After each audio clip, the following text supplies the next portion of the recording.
સતત વરસાદને કારણે વલસાડ જિલ્લામાં વાહન વ્યવહાર પ્રભાવિત થયો। વલસાડ શહેર અને આ જિલ્લાની અંદર આજે સવારથી જ વરસાદ વરસી રહ્યો છે। સતત વરસાદને કારણે અહીં વિઝિબિલિટી ઘટી જતા ધરમપુર ચોકડીથી ડુંગરી સુધી મુંબઈ તરફના રોડ ઉપર વાપી સુધી ટ્રાફિક જામની સ્થિતિ સર્જાઈ છે। વધુ જાણકારી મેળવી અમારા સંવાદદાતા બ્રિજેશ ફોન લાઈનથી જોડાયા છે। જી બ્રિજેશ, વરસાદને કારણે ટ્રાફિક જામની સમસ્યા છે, શું સ્થિતિ છે હાલ?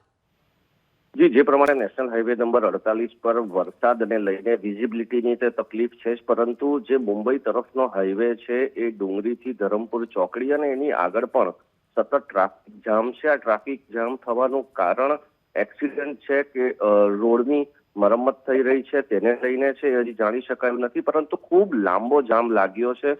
કોઈ પણ વ્યક્તિ અગર સુરતથી મુંબઈ તરફ જતું હોય તો એમણે પહેલા ગૂગલથી ટ્રાફિક ચોક્કસપણે ચેક કરી લેવું, કારણ કે જે અપ લાઇન છે મુંબઈ તરફની એ સતત ટ્રાફિકમાં છે અને લોકો લગભગ એક દોઢ કલાકથી ટ્રાફિકમાં એક જ જગ્યા પર સ્થાયી જોવા મળી રહ્યા છે। જી, આભાર તમામ જાણકારી આપવા માટે।